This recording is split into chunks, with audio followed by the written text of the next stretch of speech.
Step দেখতে পাচ্ছ, 1 2 3 4 করে স্টেপ বাই স্টেপ হচ্ছে। 50 থেকে 60 ফুটের ওভার হয়ে গেছে। আমাদের পুজোর প্যান্ডেলটা ভেতরে তো অতীব একটা অভিনব একটা সাজ থাকে পুজো মণ্ডপে মা প্রতিমার। এছাড়া আমাদের ভেতরে হচ্ছে ক্রিস্টাল পাথর।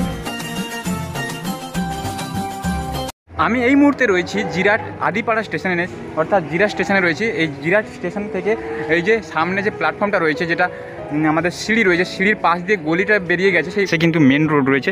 এই মেন রোডে আমার ঠিক বাম দিকে, অর্থাৎ যেদিকে টিকিট কাউন্টার রয়েছে, স্টেশনে যে টিকিট কাউন্টার রয়েছে, সেই টিকিট কাউন্টারের পাশ দিয়ে কিন্তু বেরিয়ে গেলে এখান থেকে 7 কি 10 মিনিটের হাঁটাপথ। এই দিকটা গেলে জিরাট আদি বারোয়ারি যে ক্লাব রয়েছে, সেই ক্লাবের দিকে আমি যাচ্ছি। আর এই যে দেখতে পাচ্ছ টিকিট কাউন্টারের পাশ দিয়ে কিন্তু এই রাস্তাটা ধরলেই তুমি পেয়ে যাবে জিরাট আদি বারোয়ারি। এবং বিভিন্ন টোটো যাচ্ছে এখান থেকে, মাত্র 10 টাকা ভাড়া নিচ্ছে। দুর্গাপুজো বলতে বলতে মাত্র আর হাতে কয়েকটা দিন, মাত্র আর 3 মাসও নেই।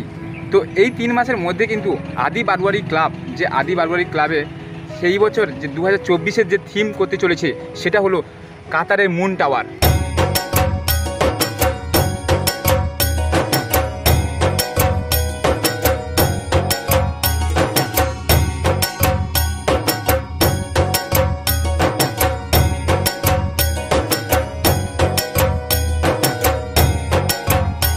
প্যান্ডেলের ঠিক কাজটা ওইদিকে হচ্ছে এবং তার সামনে কিন্তু এই ব্যানারটা দেওয়া রয়েছে যে কাতারের মুন টাওয়ার যে হচ্ছে, সেই মুন টাওয়ারের পুরো ব্যানারটা দেওয়া আছে। এই বছর 74তম বৎসরে যে তাদের দুর্গাপুজো, সেই দুর্গাপুজোর প্যান্ডেলটা কিন্তু সামনে তৈরি করছে। 2024-এ বিশেষ আকর্ষণ করেছে কিন্তু এই কাতারের মুন টাওয়ার।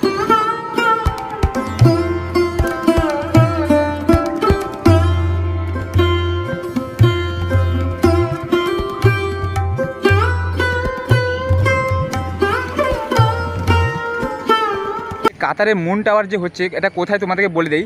এটা হলো জিরাটে হচ্ছে। জিরাটে যে আদি বারোয়ারি ক্লাব, সেই আদি বারোয়ারি ক্লাবের মাঠেই হচ্ছে, অর্থাৎ জিরাট স্টেশন পাড়া থেকে 7 মিনিট কি 10 মিনিট সময় লাগছে ওখান থেকে হাঁটা পথ দিলে। তারপরে এখানে যে জিরাট কলোনি হাই স্কুল আছে, সেই হাই স্কুলের মাঠেই কিন্তু হচ্ছে এই জিরাট। আর ঠিক রাস্তার সামনে কিন্তু এই প্যান্ডেলটা হচ্ছে এবং মাঠটা পুরো ফাঁকা রয়েছে এবং তার পাশেই কিন্তু প্যান্ডেলটা হচ্ছে।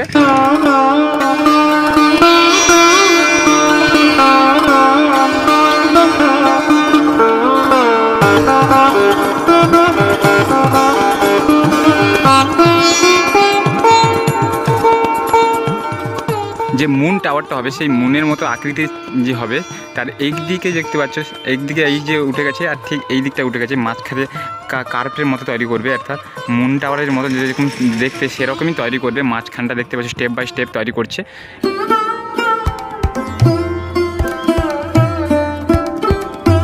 এবং অনেকটা ওপরে কিন্তু বাঁশটা তুলতে হচ্ছে, যার জন্য কিন্তু এই যে দড়ির সাহায্যে কিন্তু এই যে বাঁশগুলো তুলছে। এখন কিন্তু দুপুর 2টো বাজে আর এখন কিন্তু সবাই কিন্তু খেতে গেছে।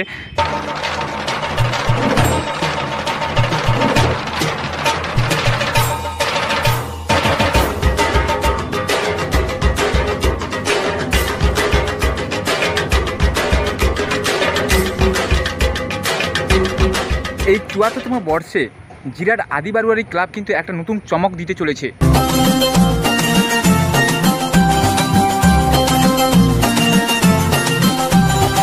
এইটা হলো ঠিক প্যান্ডেলের সামনে, অর্থাৎ মুন টাওয়ারের ঠিক সামনে যে বিশাল মাঠটা রয়েছে, সেই মাঠটা এবং ঠিক মুন টাওয়ারের যে দুদিকে টাওয়ার তৈরি করছে, ঠিক এই দিকটা একটা আর এই দিকটা একটা তৈরি করছে।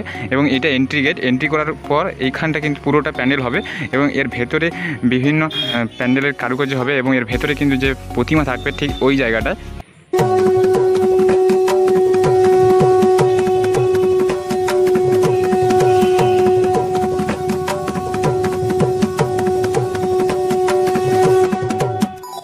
এই মুন টাওয়ারের হাইটটা যেহেতু 110 ফুট হতে চলেছে, তার এখন প্রায় 50 থেকে 60 ফুটের ওভার হয়ে গেছে দেখতে পাচ্ছি কাজটা। আর এখানে আরও একটা বাড়বে, অর্থাৎ মুন টাওয়ারের যে হাইটটা হবে সেই হাইটের জন্য কিন্তু আরও এখানে বাঁশ কিন্তু মজুদ রয়েছে দেখতে পাচ্ছ। প্রচুর বাঁশ এসেছে এবং যে সমস্ত বাঁশ দরকার সেই সমস্ত বাঁশ কিন্তু এবং কাঁচা বাঁশও নিয়ে এসেছে। এক্ষুনি আমি দেখলাম যে ওই যে মেশিন ভ্যানটা রয়েছে, এই মেশিন ভ্যানে করে কিন্তু এই কাঁচা বাঁশ নিয়ে এলো এক্ষুনি।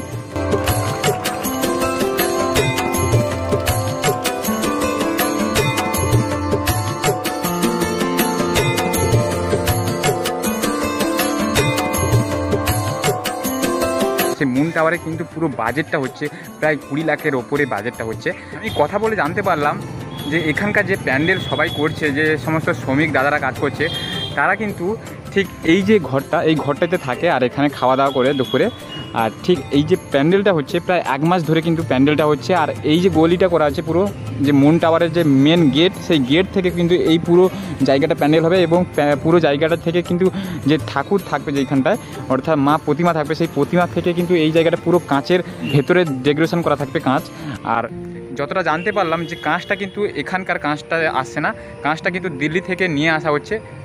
আদি বারবারি ক্লাবের যে কাতারে মুন টাওয়ার হচ্ছে, সেই কাতারে মুন টাওয়ারে যে সমস্ত শ্রমিক দাদারা কাজ করছে, সেই শ্রমিক দাদাদের সাথে আমি কিছু কথা বলে নেব। তো আমার সাথে তোমার নামটা কি আমি জানতে পারি? বিশ্বজিৎ রায়। তো আমি সেই দাদাকে পেয়েছি, তার সাথে কিছু কথা বলে নেব। এবং এই যে দুর্গাপূজার প্যান্ডেলটা হচ্ছে, যে কাতারের মুন টাওয়ার, এর হাইটটা কত ফুট হতে চলেছে? 110 ফুট হাইট হবে। 110 ফুট হাইট হতে চলেছে।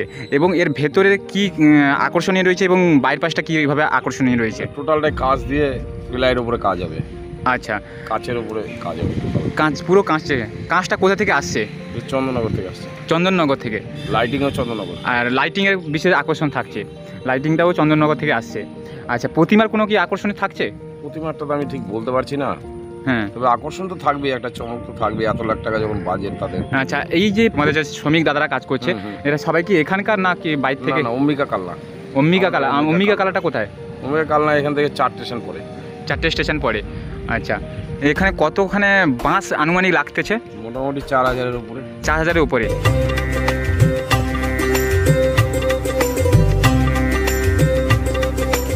তো জিরাট আদি বারবারি ক্লাবের যে দুর্গাপূজার 2024-এ হচ্ছে, সেটা যেটা হচ্ছে কাতারে মুন টাওয়ার, সেই কাতারে মুন টাওয়ার আদি বারবারি ক্লাবের একজন সদস্য পেয়ে গেছি। তিনার বাইকে সেই দুর্গাপুজোর প্যান্ডেলের যে থিমের ব্যানার দেওয়া রয়েছে, দেখতেই পাচ্ছ। এবং সেই দাদাকে আমি পেয়ে গেছি, এখানকার কিছু কথা বলবো দাদার সাথে। তো দাদা একটু এদিকে চলে আসলে হয়। দাদা, তোমার নামটা কি? আমার নাম বিভাস রায়। বিভাস রায়। এই যে কাতারের মুন টাওয়ারটা হচ্ছে, এটা কত ফুট হতে চলেছে? এটা 110 ফুট উচ্চতা আর 120 ফুট হচ্ছে চওড়া। লেন্থটা 120 ফুট। এই কাতারের মুন টাওয়ারটা আনুমানিক কত বাজেট রয়েছে এটা? আমাদের মুনটার প্যান্ডেলটা হচ্ছে কম বেশি 28 থেকে 30 লক্ষ টাকা যে বাজেট। আমাদের পুজো বাড়বে 35 থেকে 36 লক্ষ টাকা টোটাল পুজোরই বাজেট আছে। আচ্ছা আচ্ছা আচ্ছা, এই পুজো প্যান্ডেলটা হচ্ছে, যে পুজোর প্যান্ডেলের ভেতরে কোনো আকর্ষণ রয়েছে? আমাদের পুজোর প্যান্ডেলটা ভেতরে তো অতীব একটা অভিনব একটা সাজ থাকে পুজো মণ্ডপে মা প্রতিমার।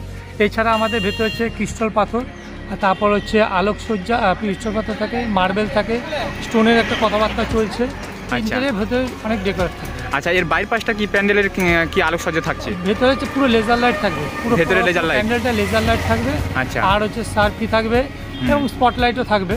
আর তার সঙ্গে হচ্ছে আমাদের এই প্যান্ডেল সুসজ্জিত হবে হচ্ছে তোমার হচ্ছে ফাইবার থাকবে, গ্লাস থাকবে, কিছুটা ফিল্ম টাইপের একটা পেপার থাকবে, সেইটা। আচ্ছা, পুরোটাই মোটামুটি গ্লাসের মতন পেপার, মানে প্যান্ডেলটা। এই যে কাতারে মুন টাওয়ার হচ্ছে, তোমাদের ক্লাবের নাম কি? জিরাট আদি বারবারি।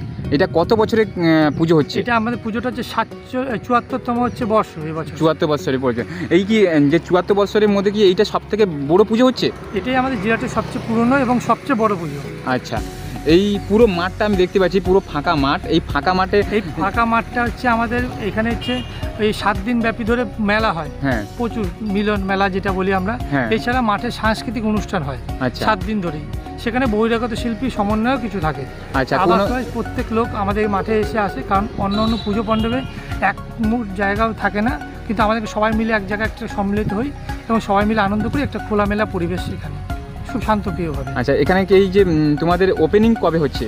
আমাদের এবার পুজোটা হচ্ছে তৃতীয়াতে ওপেনিং হচ্ছে। তৃতীয়াতে ওপেনিং হচ্ছে। কোনো সেলিব্রিটি কি এখানে আসছে? এখনো পর্যন্ত চিন্তা ভাবনা চলছে, এখনো ফাইনালি কোনো কথাবার্তা হয়নি বলে আমরা এইটা পাবলিশ করতে পারছি না।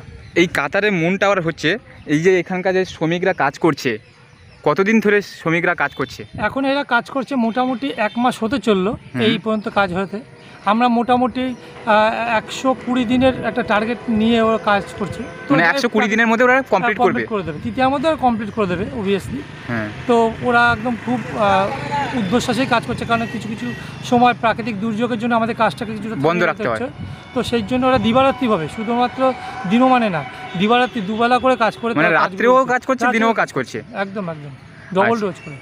আচ্ছা, এই যে প্যান্ডেলে যে সবাই কাজ করছে, এই যে শ্রমিক দ্বারা কাজ করছে, তারা কি এখানকার সবাই না বাইরে থেকে কারা? বাইরের থেকে আসে, তারা শিল্পীগুলো অনেক বাইরের থেকে থাকে। কেউ কেউ হয়তো আমাদের এদিকে কাটোয়া, মুর্শিদাবাদ, 2-3টে শিল্পী। আর আমাদের মেন প্যান্ডেল ম্যান হচ্ছে কালনা থেকে আসে। কতজন শ্রমিক কাজ করছে এখানে? প্রতিদিন এভরিডে 20টা মতন লেবার কাজ করছে, 20 থেকে 22টা। 20 থেকে 22টা। 19-20 হয় সেটা। হ্যাঁ, সেটা তো সুবিধা অসুবিধা থাকতেই পারে। দেখতে পেলে তোমরা এই আদি বারোয়ারি যে ক্লাব রয়েছে, সেই আদি বারোয়ারির সদস্যদের সাথে আমি কথা বললাম, সেই দাদার সাথে। তো কথা বলে খুবই ভালো লাগলো দাদা। নমস্কার, তোমাকেও ভালো লাগলো, তুমিও খুব ভালো। তোমাদের সবাইকেই অসংখ্য ধন্যবাদ। আপনাকে অসংখ্য ধন্যবাদ এইটুকু সময় দেওয়ার জন্য।